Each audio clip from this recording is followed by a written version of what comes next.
Welcome to another episode of Exit Philosophy. He's Mal, I'm Griff, and the Blue Jays are in the World Series for the first time since '93. And before we discuss their 7-game league championship series win over the Mariners, I'd just like to thank all of our fans for listening and subscribing to Exit Philosophy and griffsthepitch.com. And if you enjoy us on YouTube or wherever you get your podcasts, don't forget to like, share with your friends, and leave us a review. Mal, the Mariners series, I think we both predicted a Blue Jays win in that series, but the way they went about it, losing the first two at home and then coming back, taking 2 out of 3, the way they did that, blowing a Game 5 lead when they had a chance to come home leading 3-2, then returning home and winning those 2 games. Did you see that happening? And did you ever lose any faith that they could be able to do that the way it played out? Well, I think most normal people did, right? Especially, when they went down so meekly in games 1 and 2, heading back to Seattle. I think most people didn't have a lot of hope that they could win the series, let alone get it back to Toronto. That was winning the next 2 games. Obviously, winning Game 3 was so important. But I don't know what to say. It's after dropping those first 2, I think most people just were ready to acknowledge it being a great season, maybe an unexpected one, and a successful one. And we're going to watch Seattle in their first World Series, but not to be. The scrappy Blue Jays keep plugging away, don't they? I mean, it's hard to believe. I looked at it as they were going out there, and I mean, if you've been around long enough, you've seen series where the team loses at home. I think in particular of the 96 Yankees against the Braves when they lost the first 2 at Yankee Stadium and then won the series, I think in 6. I think they won 4 in a row at that point. But when they went to Seattle, I felt that all they needed to do was win 2 out of 3 in Seattle, bring it home, and they'd have a good chance. Because I remember the 2002 World Series with the Angels over the Giants, and that was on the all West Coast series. And the Giants thought they had it won. I mean, Dusty Baker handed the ball to Russ Ortiz as he was leaving the game where they had a lead in Game 5, thinking that the series was over. And you know how much I love the baseball gods. At that moment, I was in the press box and said, no, Dusty, no, you don't do that. You don't challenge the baseball gods. And they went home to Anaheim and they won 2 straight. So I really felt a comparison, Barry Bonds and Cal Raleigh. I know career-wise, but individual season, there's a comparison there. So I didn't. And then when the Jays lost Game 5 in the fashion that they did, we all knew that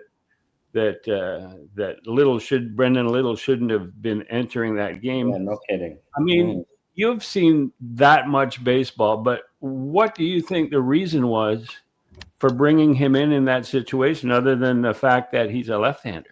And even that, I have no idea. You're not getting a whole lot of benefit of turning those 2 guys around. You know what I mean? It's not like you're running, like I've said before, prime Jesse Orosco out there. So I just think it was one of those moments John overthought it. And, despite him defending his decision, I don't think you'll see him run into that same issue again. It does happen. Look at Game 7. Look at Dan Wilson not going to his big boys at the end there, too. And we've seen it in years past, the old Zach Britton with Buck Showalter. Sometimes managers just get caught in, a regular season mode, I think. I'm not really sure how else to explain it. And, they're getting their guys into roles they've been in before, but it's not these guys have never been in this moment before. It's a little different. So, I think John wouldn't do the same thing again, despite the fact that he's trying to at least defend his player, which is admirable. It's admirable. Yeah, and I mean, the 2 points to make there were that the night before, with an 8-2 lead in the 8th inning, he brought Jeff Hoffman in to face Raleigh and that same part of the lineup, 2-3-4. He brought him in an 8-2 lead, and then 24 hours later doesn't bring him in with a 2-1 lead to try and close down the game. Either go on a limited pitch count in the 8th and then be able to go back out for the 9th, or else have Sir Anthony Dominguez come in the 9th if they still have the lead and Hoffman has thrown too many pitches. But either way, I mean, you could just tell from the body language of Brendan Little, not that he didn't want to be out there, but that he was uncertain of his ability to leave the field at the end of the inning with a lead. I think and it's not the first time with his body language. I think there's some growing to do there for Brendan, and you could tell he had completely lost it on the last two guys. Like, he wasn't overly close to throwing strikes to, the last two hitters there. So, I think it's a different approach in the World Series. And I'm curious what their thoughts are on Hoffman. I mean, that was despite everybody being excited, I thought he didn't look good at all last night. I thought that he got away with the Seattle team that was in a bit of panic mode there. So I'm curious to see how that sets up for the World Series, because I think it's a storyline that's going to have to be paid attention to. Yeah. We'll get to that. I would just on the in the press room after Game 6, it needed to be asked. So I Hoffman. The reaction was that Hoffman had pitched 2 innings in Game 6 after not pitching at all in Game 5, and so the question I asked John Schneider was, "Is Hoffman available tomorrow?" And he just looked at me and went, "Yes." So I quickly went to another question because I had prepared 2 questions. I've done this before. Yeah, you've been rodeo. Yeah. Plan B. Yeah. Abort. Yeah. But so that was definitely, I mean, there's so many, and that's the great thing about baseball and postseason series. There's so many twists and turns and so many options that could have worked out one way. And when something doesn't happen, everyone's second guessing. But in this little case, everybody was not second guessing. Everybody was first guessing, It's crazy. Well, we'll get to the preview of the Dodgers series and what that looks like. But just again with the Mariners series, I think from a personal standpoint, and I don't know about you, but in my mind, the Mariners starting pitching was almost invincible in my mind because of the names that were out there, because of the youth, because of the velocity, because of the off-speed pitches that they were able to command. I thought that this starting pitcher group was going to be very tough to score runs against, to score enough runs to win 4 out of 7. George Kirby, Luis Castillo, something's happened to his career, Logan Gilbert, Bryce Miller, who was their best pitcher and he's their number 4 starter, and Brian Wu, who was coming off an IL stint, so he wasn't really a factor. But were you disappointed by the Mariners starters? Well, I think that's the story of the series. And I mean, whatever's happening in Toronto, I mean, these guys, even Kirby yesterday, when he went through, got into the 5th inning, it was a buzzsaw to get through that lineup. Like that's a grind. I mean, the first time he pitched, he didn't get through it. And he pitched quite well outside of the 1st inning, but he had to leave it out there. And Logan Gilbert's got the most swing and miss in the league, and he did not have it against the Blue Jays.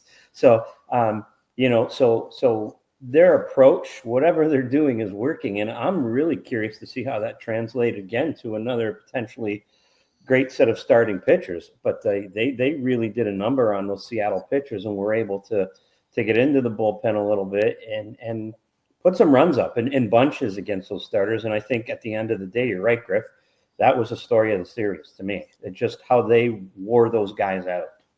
Yeah, and maybe the fact that we were right in thinking that this was an elite starting core, but we're also right when you say that the Blue Jays lineup, the Blue Jays batting order, handles that type of pitcher better than they do the sloppy lefties and the soft tossing righties. Like no names that come out of nowhere and shove it up their ass. Mm-hmm. And that this type of, which leads to the Dodgers series, and we'll talk about that. I mean, they got nothing but elite starters, so maybe that comparison with what they did with the Mariners starters will carry over. But we'll talk about that when we preview the Dodgers with the World Series. Yes. I mean, it's been a while since we've been able to say we'll preview the Blue Jays World Series. It's been a while. Stay tuned. Yeah.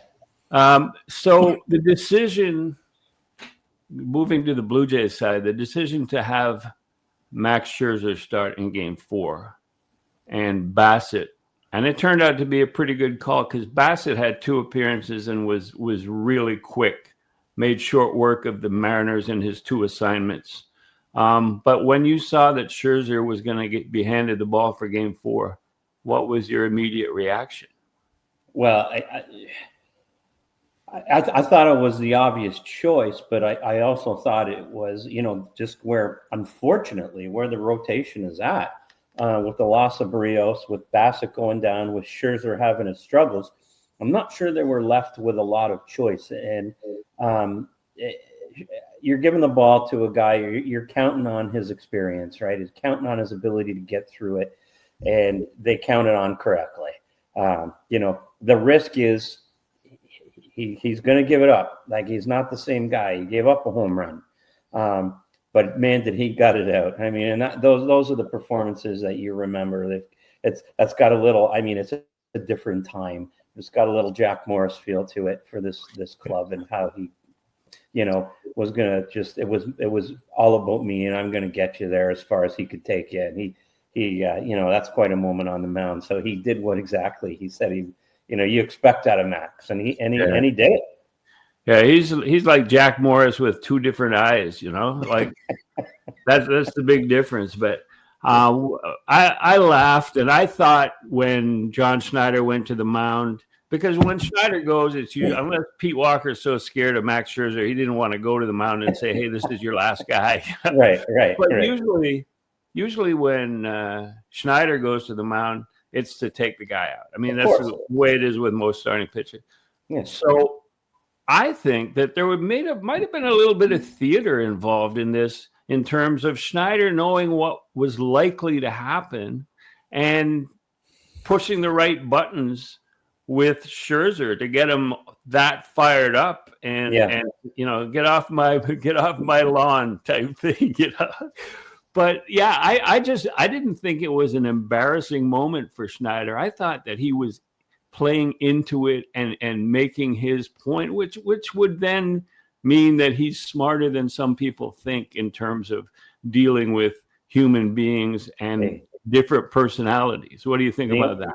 The only time it would be embarrassing is if Scherzer shit himself up there. Then it looks bad. It looks like you got talked out of it. I mean, it's all about what happens on the field. So I think there's some of that. I think, like we've talked about all year, I think John is finding his way. I think there's still room to grow, but I mean, how the heck do you argue with how he's handled this team and this staff? I mean, it's pretty tough to be too critical of John. People jump on him about bullpen when they lose. And I mean, again, I think it's fair to criticize with the little thing. It's completely fair. And if they'd have lost, he'd have to wear that one for a long time. I don't think there's any doubt about it, but they didn't lose.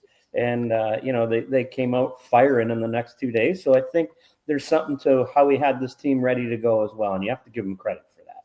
Yeah. Another option that just came to mind when we were talking about that, another option instead of bringing in Little was Eric Lauer. What happened to Eric Lauer in terms of use in the series? I mean, he's a reliable, more than 3 out guy, and surely could have got the 3 outs or been more reliable in that situation than Little. I mean, I thought at the time that Lauer, if he wanted to bring a left-hander, then Lauer could have been the guy. Fluharty, I think, had been used a couple games in a row. Yeah. And they're saving him to strike out Ohtani with the bases loaded. I think that's the key. That's the moment right there. Rest up, young man. Yeah. The last thing, I think you'll see Lauer in that role, maybe if necessary this time around. right. The last starting pitching item with the Blue Jays is Trey Yesavage. I mean, a lot of that first playoff outing was spectacular, but the last two have shown some glitches and shown some youth and shown that he's a rookie. And do you think that Trey Yesavage could be a game 2 and 6 starter in a World Series on a championship team? Well, we're going to find out because he's going to be the guy, isn't he? Yeah. I think generally speaking, I would say no. However, I think there is still that advantage of the Dodgers not having seen him at all, and his stuff is kind of unique. So I feel more comfortable in game 2 than I would in game 6. That's for sure. So I was always concerned about this, but it's just, hey, you're playing with house money, so to speak, at this point, and there's not a lot of options, and he's certainly earned his place in that role. So I'm not overly confident in it, but if there is a benefit, I do think, again, it's guys haven't seen him, and I think that first time you haven't seen a guy like Yesavage, there's a bit of a learning curve there just to get a good look at what that looks like, that splitter. So I don't know. What do you think? Yeah, I felt like that is really rolling the dice, having a kid 22 years old 3 years ago was pitching relief at East Carolina. In 2022, he had 34 relief appearances at East Carolina. Yeah. And now 3 years later, he's in the World Series. And he's handled the situations with maturity, but you don't know what's churning inside that kid. I would give him a long leash in game 2, let him go, and then a very, very short leash in game 6 if he is that starter. If they start, and then have Lauer ready, Bassett ready, whoever, but like empty it out in game 6 and don't rely on, because if you wait for the moment that he fails, then you're in trouble. If it's a game 6. And if you're trailing in the series 3-2, so that's the way I would handle it.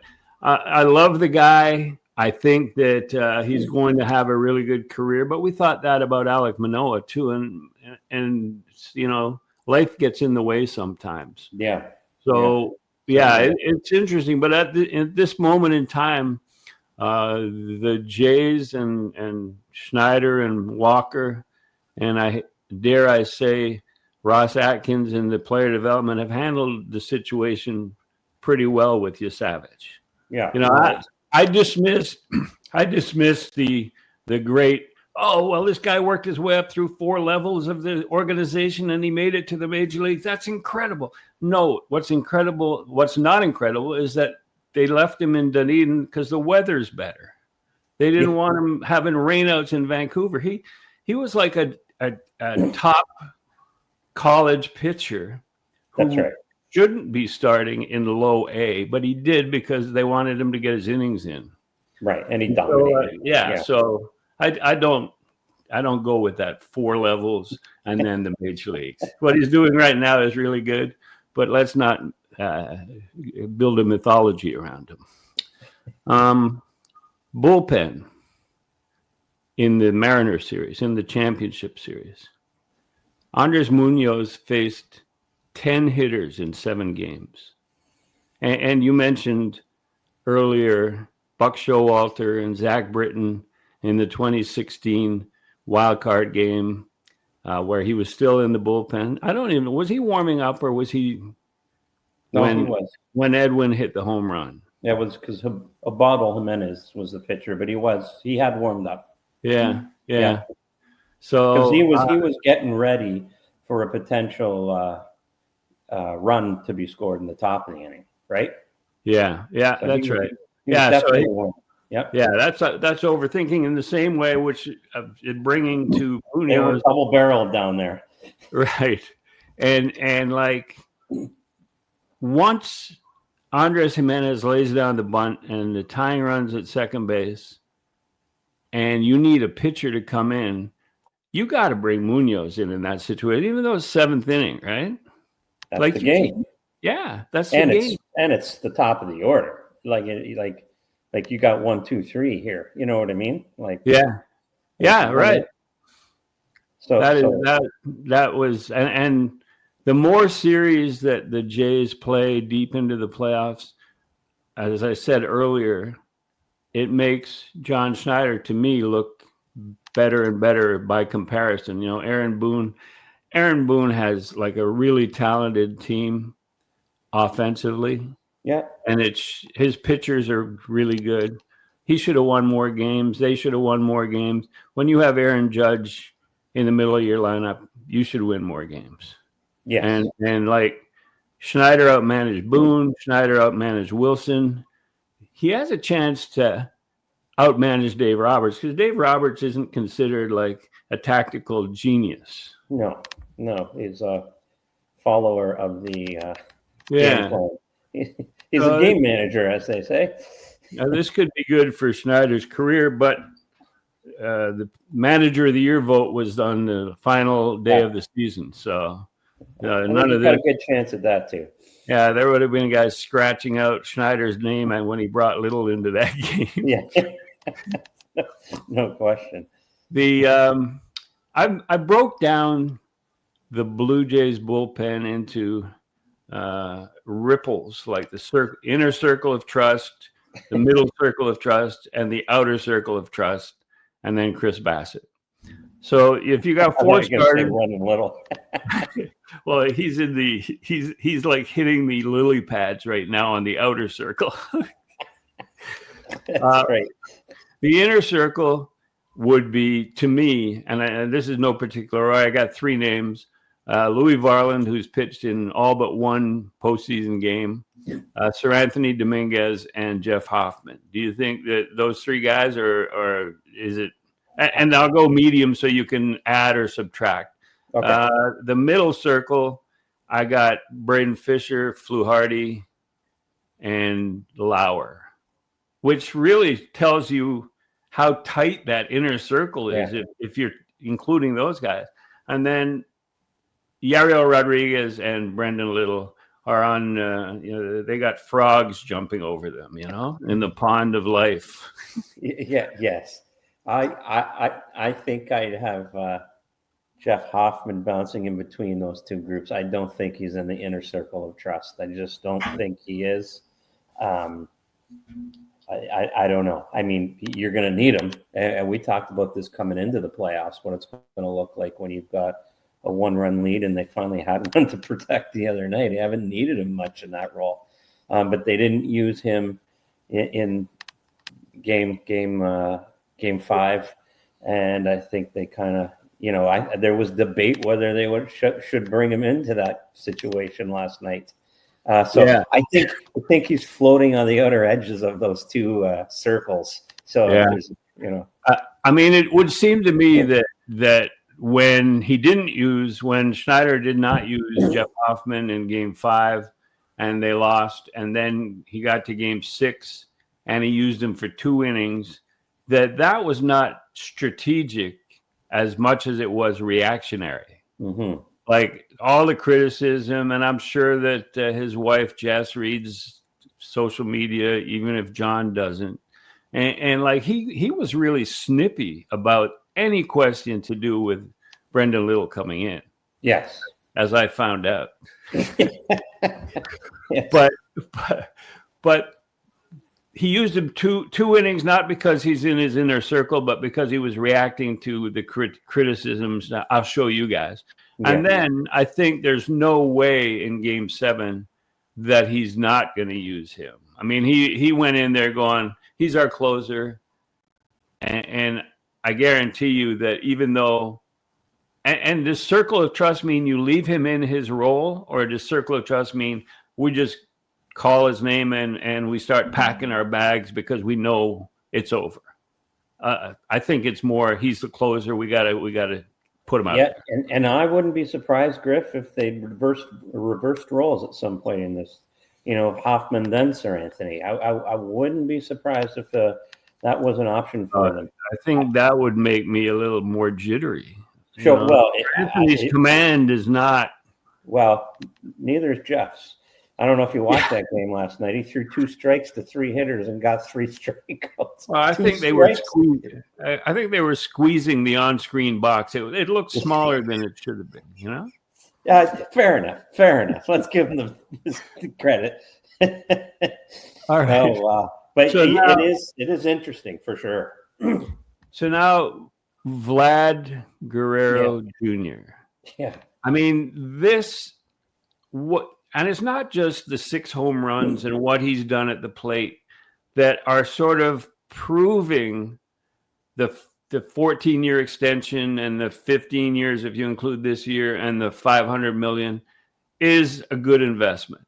I mean, I think just being in the World Series, but the way that he commands a crowd, the way that he talks about his team, the way he talks about Canada, and some of that may be bullshit, but I don't know. Yeah, it's not wrong with that. Yeah, but just the way he handles the entire face of the franchise challenge, I think makes him the best move that they've made this year. Yeah, I mean, I can remember the conversation went on for a long time about what things were going to look like. And you know, let's be honest, I can remember April and May and the prognosis. I think the prognosis probably inside the Jays management wasn't so good at the time on how the season was going to go and all the pitfalls. And that move seemed to solidify things, didn't it? It seemed to change the direction of this franchise. It certainly did for this year. I mean, we'll see how it plays out down the road, but it certainly seemed to change the direction of this club when they got that done. And people have criticized him. He didn't exactly go out and become the best hitter in the world, but he had some. It was a decent year for Vlad, but he sure has come alive at the right moment, and that's what it's all about with sports in North America. This is the Reggie Jackson stuff, the Mr. October. This is how legends are made, and he's doing his part. I mean, he's doing his part to solidify that reputation.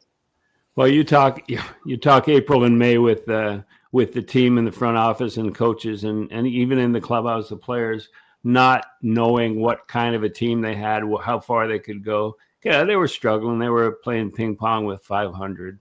And I just refer back to a March 9th text message I got from Pete Walker saying, I don't know, Griff, I feel something special about this group. This group, I don't know why I feel that way, but this group can be special. And that was on March 9th. So maybe in between there was a little doubt going in there. But I asked John Schneider as he was being doused by Louis Varland with a Budweiser or something last night. I said, Pete sent me this text, and what do you think? When did you think it? And as beer's dripping into his eyes, he goes, "Yeah, well, Pete stole that from me." I went, okay, it's your quote, your idea. Well, at least the subordinates are falling in line, eh, John? But the fact is, the bottom line is that they were thinking about that for some reason. I mean, the year before was 74 wins, and I'm sure going into spring training they weren't that as confident. And coming off a 74-win season, they had a reason to doubt, but it seems like they felt something early on. I mean, when did you see, observing from a distance, when did you see this change into something that could gain momentum? I think the entire time it changed is when they had swept that series against the Yankees at home. They caught the Yankees, and that was the time I think they believed in themselves, and the baseball world believed in them, where all of a sudden, and that was the old not a first place team stuff coming out of New York, and with what appeared to be valid reasons with the run differential. I think when they set the Yankees back that weekend, they put them on their heels, and that seemed to change. For me, that was the moment. There was individual games that kept them, but that was the moment they're like, whoop, we're in first place now, and we deserve to be here, and let's run with it, and they did. So that was the moment for me. I don't know about you, but that weekend when they just took apart the Yankees was really something. Yeah, no, I'll respect that, because I think that never has there been such a differentiation in one aspect, and that was team defense. Team defense, that 4-game series, the Yes. Yankees played like donkeys, Yeah, which they've done a lot. When Michael Kay, their broadcaster, said, well, run differential, they're only plus 17 and they're in first place temporarily and blah. Mm-hmm. They were in first place the rest of the season The from rest that of the point season. on. There was not one day that they weren't at least tied for first place, which is ridiculous to think about. But I like the pinch hit home run by Bo in Arlington. Was it an extra inning? I think it was an extra innings to win that game. And then I like, and this is significant, I like we talked about it, or we've referred to it earlier, the Fluharty strikeout, and then of Ohtani at Dodger Stadium with the bases loaded, and then getting Mookie Betts on a ground ball to third to end the game. That was pretty cool. And that was a situation where Hoffman had to be relieved. That's right. That's right. And you just know Fluharty's going to get another chance to do that. And that's high drama right there. That'll be like, on a smaller scale, it'll be like Reggie Jackson and Bob Welch in the 77 World Series. Reggie got him. Got him. He struck him out, and then Reggie got him later. That's right. That's right. So back to Vlad. In 3 series, he's outdueled Judge. He's bested the big dumper. And now he's got a chance at Ohtani. What do you think of this stretch where he's going, basically, it's not head-to-head because it's such a team sport, but it is a one-on-one sport 27 times in a 3-hour span. And if you score more runs than your opponent, so there's a terrific one-on-one aspect to that. What do you think it does to Vlad's legacy if he beats all 3 of those guys? Well, it cements it. He's Joe Carter territory. Jose Bautista, even though he didn't win Jose, but I mean, he surpasses that.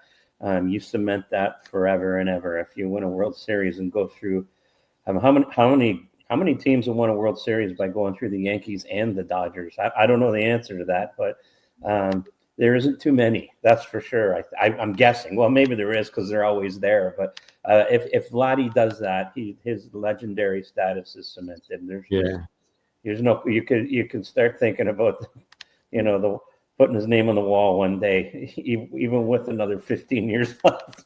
Well, that's it. I mean, to do all this, and if they do manage to, and so you're saying I have a chance. That's Dumb and Dumber, but they do have a chance. And like Schneider said in the clubhouse last night, he said, and it was just the end of a response about the World Series. He said, I really like the way we match up against the Dodgers. Now I'd have to dig deeper and see what he likes about that. So just that he has the option. Yeah. But the Vlad thing, he'll be 27 years old next year. So he's got plenty of time to add to that legacy. But I don't think a loss to the Dodgers, and tell me what you think, I don't think a loss to the Dodgers in this series would tarnish what he's done in any way in the postseason. I think his legacy is still building. There's nothing he could do in this series with the Dodgers, because they're going as underdogs, even though they've got 4 of 7 at home. But I think that his job is done in terms of personal sort of fan gratification. Without a win in this World Series, it would be nice. The only thing I can think of is if it was that bad, like if he went, 1 for 26 or something like that, and it just totally flopped in the World Series, where you might go, okay, now he has to somehow finish it off 1 year. You know what I mean? But it's hard to believe. You're right. I think for the most part, I agree with you. I mean, regardless of what happens, this season's been, a rousing success for everyone. It's hard to think of, even a 4-game sweep, I still don't think is going to tarnish what they accomplished this year. It's hard to imagine. Yeah, I guess if he wore Game 7 coming to the stadium, he wore a Ty Domi jersey or something. But right. Yeah. But we're recording on Tuesday, and heading into the arena, the Austin Matthews was wearing a Vlad Guerrero Jr. Yes, he was. jersey. Maybe to wear a Larry Murphy jersey next or something. Yeah. To really get deep into the Oh cursive. God, yeah, deep into the weeds. Yeah, that's right. The Blue Jays, and we've talked about this as the season went on, as September went on, as the unlikely scenario unfolded of the Jays actually going to the World Series. What do you think, Mal, that this World Series appearance does for a young generation of Blue Jays fans that 32 years ago, like if you're 40 or younger, you don't really remember the Blue Jays in 92, 93. So what that generation who have a lot of disposable income, they're young entrepreneurs, they're doing well, they're married, they have young families. What do you think? Do you think that this team becomes and defines their fandom of the Blue Jays? Yeah, I definitely think, especially for the younger fans, this is their moment, right? I definitely think there's crossover, but I even for this last little generation that this franchise was revitalized in 15 and 16, they didn't finish the job. So and there's still that build now, as tough as the last 10 years was. Yeah, I think this is definitely part of that defining moment of this generation. This is something you don't forget, and you've got two moments with Batista and Springer that it's just hard to believe that that have such drama that's involved in these big victories. It doesn't happen like this everywhere. You don't usually get these dramatic big time home runs that define entire generations or moments in time. So I think it's hard to, and especially with the chance to finish the job. Even the 15-16 teams didn't get this far. They didn't get it. The 2015 team, I think, more defines that generation than the 2016 team because of the way that they lost in Kansas City after a rain delay. Jose had 2 home runs in a game that could have been a defining win. But I don't think that generation of fans thinks about that as a losing season. I think 2015, they remember for the bat flip. They remember for getting deep into the playoffs. 100%. And they don't care that someone else won the World Series. That's their memory of a postseason run. Agreed. And it could be the same thing here, as long as as you describe, as long as Vlad doesn't go 1 for 26 and they get swept, or they lose badly to the Dodgers. I think if they compete hard, if they are who they are, and they continue to be the lovable Blue Jays, that this is already a successful season. Yeah, I totally agree, and I expect them to grind away like they have been. There's little reason to think that they're not going to do that. So there's lots to look forward to in this next week coming up. Yeah, so the Dodgers, I was thinking about, we're previewing the World Series now, thinking about the Dodger connections with Toronto, with Canada. And I'm thinking you start with the Montreal Royals, the AAA team from 1919 to 1960. And for the latter part of that, it was a Dodgers AAA team. They chose to send Jackie Robinson there in 1946 because Canada was more tolerant at the time. And so they wanted him to play in an environment where he and his wife Rachel could handle it, and it worked out beautifully for them. So that was a Dodger connection to Canada, Montreal.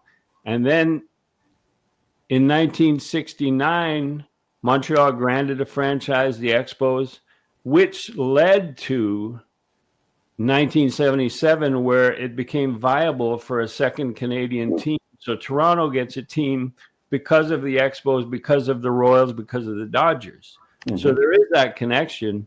And I think that it's like sort of deep thinking, convoluted, but nevertheless, I don't think there would be a Blue Jays without the Dodgers and the Royals. Yeah, I mean, I didn't think about it that way, but I think that's certainly fair. And then I sort of liked the Dodgers at that point, and then Rick Monday hit the home run in 1981. You still haven't gotten over it. I still haven't gotten over it. Tommy Lasorda was a 20-game winner for the Royals in the 50s, and I found out what a prick he was. So I didn't like him either. Eric Gagne won the Cy Young. Nice Canadian kid won the Cy Young, and Eric's a wonderful guy. But he got himself in a little bit of a pickle with Major League Baseball, and so there's a lot of connections. I mean, Bo Bichette in his first trip to Dodger Stadium, and we'll talk about that in a minute. But his first trip to Dodger Stadium, he hit 2 home runs off of the future Hall of Famer, who is on the roster but isn't going to pitch much this year or in this series. So right. So another storyline, Don Mattingly. Yeah. Going to the World Series. He had the longest career in Yankee history without appearing in a World Series. That's hard to do. Yeah. He was like 1982 to 95. And they were in the World Series in 81 and 96. That's right. And then he managed the Dodgers, and they didn't like your career. Yeah, basically, me and Donnie down by the schoolyard. Yeah, but just missing out on those World Series. Oh my God! But so that's a nice 40 years. I think he's been in the game. Player, manager, and think about it. Majority of his career was with the Dodgers and the Yankees, and he never got there. Yeah, that's something. That's when you look in the mirror and go, maybe it's me. Well, I don't know if Hall of Fame voters think that deeply, but that might have influenced them. Like, how could this guy be with the Yankees for 15 years and never go to the World Series? Right. But he was a great player, and he should be. Guy. There's no question about that. And John Schneider, of course, had the last word there. He says he had a poster of Mattingly on his wall in his bedroom growing up. And he said an 8-year-old me would be jumping on his bed with knowing that Mattingly was going to a World Series. And now he's the manager and the other guy's the bench. That's pretty cool, you know? Yep. John had a poster, and I named my son after him. I don't know his nut. Yeah, right. I think maybe I need to rethink my Batman anyways. No, I think that's a cool name. I think that I got a Matthew, but it's nothing like your Mattingly, you know? I mean, that's pretty cool. I'm sorry, Matt, if you're watching, I do like you, and I do like your name. So. And Donnie, if you're listening, you could throw me a couple World Series tickets for me and my wife. What about best friends Teoscar and Vlad in this as a connection in this series? People forgot all about that. I mean, there's been so much going on here. Forgot all about Teoscar. It's just another sidebar, isn't it? It's kind of a neat little thing with Teoscar being involved, and you got a special base running coming to town. We got 2 home run derby champions. That's right. Yeah, that's right. And the dueling Ante del Barrios at opposite ends of the dugouts and the 2 dugouts. That's to get now to what the Jays don't have going into this series.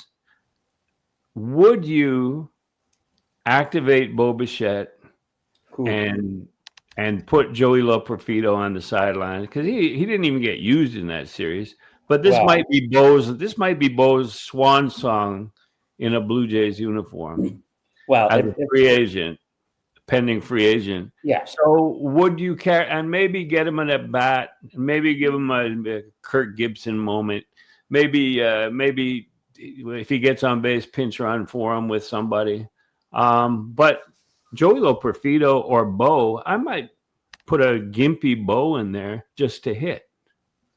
Well, I mean, if Bo's ready to go, I think he's on the roster. Well, we know he's not ready to go. Well, he says he's ready to go. Yeah. So, the point is, I think the bigger question is, I think you do put him on the roster if he's ready to go. But what do you do with him is the critical thing. Yeah. I mean, I don't think if you sat down with Bo Bichette, you would have to say, we're going to carry you on the active roster. don't expect to play any shortstop, because if he can't run the bases going first to third and has to sit down, and you could see, and this is only 3 days ago where the video was of him in pain and severe discomfort. If he can't do that, how's he going to play shortstop where you're making sudden moves both ways, not just a predictable running the bases line of motion, you know? Right. It's that left to right, type movements that you have to make, that are the real issue there when you're playing defense. So I'm just curious if he feels like he's going to be good enough to go. That's a tough thing to massage through, right? Well, the other thing is that I believe that there might have been deep down some Anthony Santander, when he came up with the lower back, that you go, okay, if we disable him, if we IL him, then he's not going to be available for the World Series. That might be part of a sort of the plan, and then we'd have room to put Bo on, and Joey Loperfido is a bookmark. He's just there. But I think that fans and the dugout would like to see an active Bo. Bo looks miserable whenever the cameras catch him. He looks like he doesn't belong there, does he? Yeah. What am I doing here? I wish I could help. Yeah. Doesn't know whether to stay in the background or just like, I feel bad for him. That's for sure. Yeah. That's an interesting question of what they're going to do. And they don't have to have a roster ready until Friday morning. So we'll see. But Santander, I think that they knew that if he wasn't going to be ready, they could just bump him, and then that would solve a problem for the World Series. They wouldn't be able to keep him on the active roster, right? And like if Bo was gimpy after one appearance, they could do the same thing. They could ask for permission to get him off the roster and put Loperfido back on. So.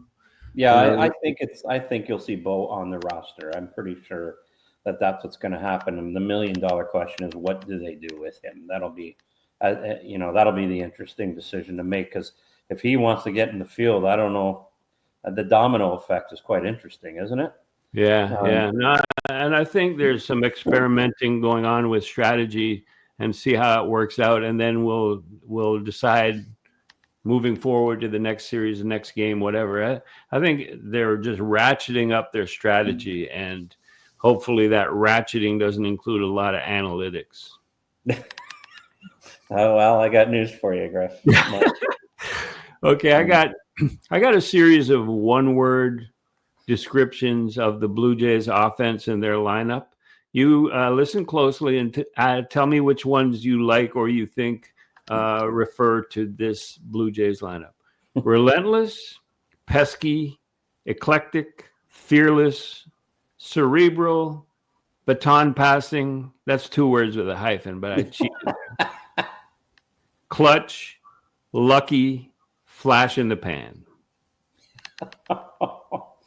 Well, I mean, they've been through a full season, so I don't think you can go with flash in the pan. Maybe next year we might bring that one out. But I think pesky is the big one that I would use, and clutch. I mean, they've been as clutch as you could get. If I got to see Nathan Lucas get another big hit with 2 strikes and 2 outs, I mean, they especially with 2 strikes, they're just not taking bad swings. So pesky and clutch are the ones I'd use. What do you think? Yeah, I like relentless because that's a top to bottom thing, and I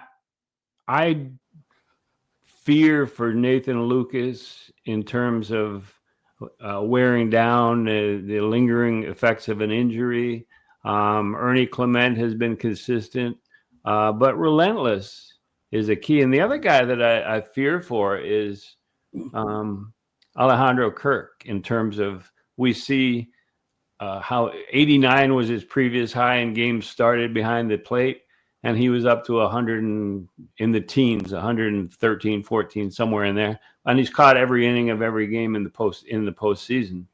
But I think in terms of being rejuvenated, maybe this 3 days off, almost a full 4 days off, will help him. They need his bat in the lineup. I don't think he should be batting cleanup, but I think that's part of the left, right, left, right, left, right. You don't have much option other than to have him in the cleanup spot. Yeah, but I don't think that's the right spot for him. So yeah, he's very, very, very important to that offense right now. That's for sure. And I mean, Lucas sitting on the number 2 hole. I mean, you just got to keep riding that magic pony. I don't know. Yeah. Well, that's it. I mean, the Jays was ready to retire, Nathan Lucas. I mean, this is how Cinderella some of this stuff is with some of these guys, right? Like Lucas was ready to retire. I'm sure they would have given Springer away in the offseason if they could have. It's just really remarkable. It's remarkable. I don't think Cinderella wore size 14 spikes. You'd be drunk drinking out of those, but I've got some comments, but I won't use them right now. The keys to the Blue Jays, I think, and you chime in with yours, I think handling of the bullpen by Schneider and Walker will be the number one key. And the big boys stepping up or keeping it up, like Vlad, Springer, who I thought was 0 for 6 with 2 walks before the 3-run homer. And that was all the result of, like, you could see every time he swung and missed, he was going to his knees because it hurt so much. Well, and I really actually loved what Seattle was doing. They were really busting him up and in, like, on purpose. Every pitch. And it was smart. And then Pizarro forgot that. He didn't get that memo. Right. Holy shit. But yes, correct. So bullpen, big boys, and that's about it for me in terms of, what do you think? Add to that list of things that, I don't know, but Griff, this whole season's been predicated a lot on those secondary guys like Ernie Clement. You cannot get this man out. I mean, it's even Andre Jimenez is not what Seattle was running out there in the 8 and 9 holes. He's been you might get a hit or two out of him in big ones. He's at a home run here and there. So they're getting production through the whole lineup, and I think they're going to need to keep getting it. But they have. Part of the just to finish up, when you said Andres Jimenez, it reminded me of a question I wanted to ask in our previous segment about Bo. Do you think that Andres Jimenez at shortstop is the future? Is the short-term future of this team, of this franchise? Because they're so successful, and part of the mystique, the persona, is the great defense that this team plays. And like, they turned 3 double plays in consecutive innings for Yesavage. They turned some more, and Jimenez is a big part of that. Even though his production offensively clearly isn't anywhere near the Bo level, but given the money they would have to spend on Bo, could Jimenez, in their mind, be the future at that position, the short-term future? Well, I think, to be honest with you, I think that was the plan. I think that is the plan, and I think that was the plan when they got them. I mean, anything can change. You never know. Maybe something miraculous happens with Bo, but I think when they acquired Jimenez, the plan was he would be the shortstop for, the next 3 years until you figured out whether Namala or, whoever else. I mean, JoJo's a ways away, but or you just got to pivot because it didn't work out. I think the plan when they got Jimenez was he's going to be the shortstop, and he is a fine shortstop. I truly love watching him play, man. Yeah. Defense. I find that when the balls hit to short, I duck my head and start writing 6-3 on my scorebook. And when Bo's at short and the balls hit to short, I poise with my pen over the score sheet just in case something untoward happens. Yes. And I just think that's the plan, and I think he's going to be the Blue Jays shortstop at least the next couple of seasons. Unless they, like I said, decide to pivot from that. But yes. Okay. For those who have been on tender hooks waiting for our NFL picks this week, we are going to skip that portion of the show because we haven't had time. Life gets in the way. There's a lot of baseball going on. But let's just wrap it up with a quick category by category comparison, Dodgers, Blue Jays, and give an advantage. Catching, you got Kirk and Will Smith or Rortfeld or whatever his name is. Who do you like there, Kirk or Will Smith? I think you got to go with Alejandro, the way he frames balls and just the season he's had. I mean, that'd be my pick. I don't know. I mean, yeah, I'll buy that. We'll both go with Kirky on that one. The infield, Vlad, then Clement, or IKF now. IKF. I don't know if they were just riding IKF or he's going to be a part of that. well, yeah. So whoever the second base combination is, and what I must say that I love the way that they end every game where they're leading with the best defenders on the field. In the outfield, Straw's always out there. So entering a game, he knows I got to be ready because I'm going to be playing the field. Clement knows that if he's playing third, he could end up. No, if he's playing second, he could end up at third. And they put their best defense out for the 8th and 9th innings, and they don't really lose. If that position comes to the plate, they still have a chance to produce offensively because this team is relentless at the plate. So infield, the Dodgers, of course, with Freddie Freeman at first, Max Muncy. They got Mookie at short. Who do you like infield?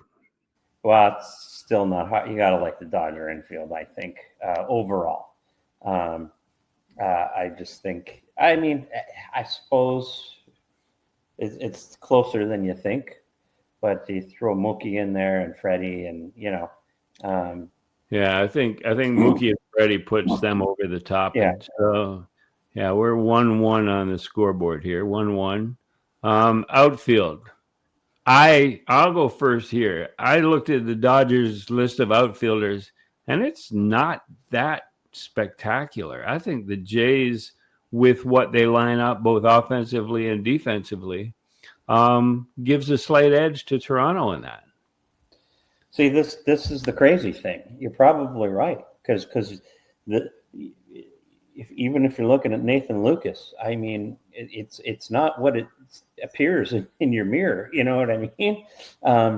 Like he's just been very, very good. Even when you're throwing Barger out there, these guys have just produced at this level. So, yeah. I mean, you got Teoscar out there. I think you give it to the Dodgers. A great defender. No, he's not. He never was. He never was. Yeah. I think you probably should give it to the Dodgers, but I respect if you give it to the Blue Jays. That's why they're there. Yeah. So I'll give it to the Dodgers. DH. I mean, this is ridiculous. You got Ohtani, and then you got George Springer.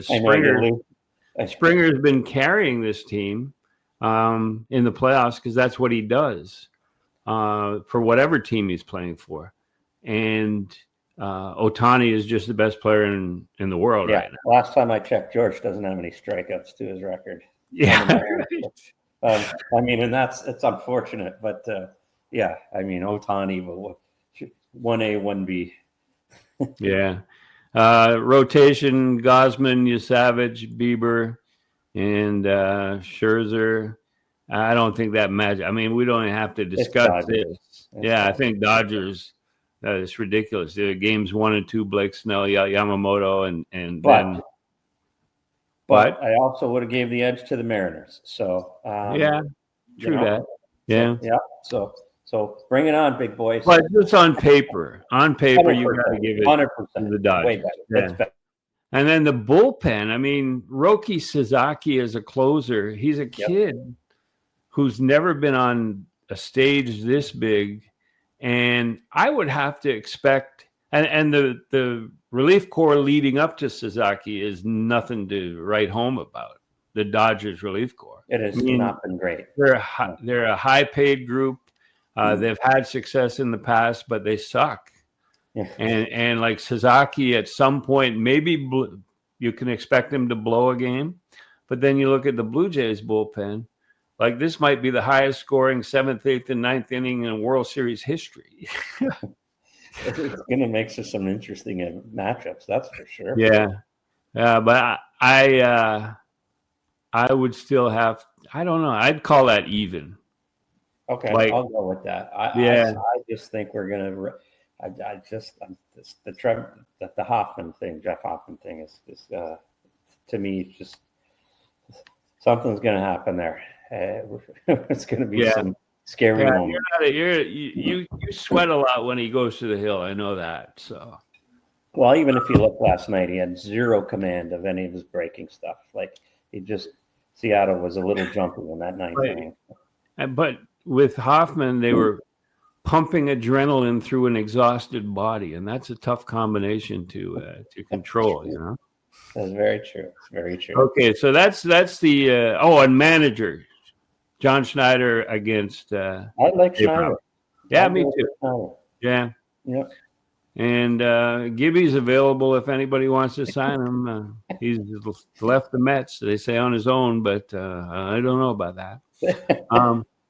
He jumped before he got pushed. Let's finish with a prediction for the World Series. I mean, we were both right on Seattle. I think you said Jays. I said Jays at 7. And I said they would lose the first 2 at home, win 2 out of 3, come back and win 2. No, I made that up. That's bullshit. Yeah. But I did say 7. I remember that. And I think you had them in 6. Yeah. So I'm gonna go. I'm going to go with the Dodgers in 5 here. I'm going Dodgers in 6. Okay. And like, it's not that you hope, like, I know we both hope to be wrong in this situation. But I just look, the first 2 games of the series are mismatches starting pitching wise. The only thing would be if the Dodgers, who have been off for so long, sort of stumble in one of the first 2 games because they haven't played a real game in a while, Right. So, but then they go to LA. If they win 1 out of 3, 1 here, one out of 3 there, they can come back and then try and do what they did against the Mariners. But it'll be tough. So I'm going 6. You're going 5, and we will check it out. We'll have one mid-World Series, an Exit Philosophy next week. And in the meantime, go Blue Jays, and thank you all for watching on YouTube, listening wherever you get your podcasts. And we'll be back at you next week with how our predictions were and whether Vlad and Springer and the boys can keep it up. But thanks for listening, and thanks for co-hosting, Mal. Yep, thank you.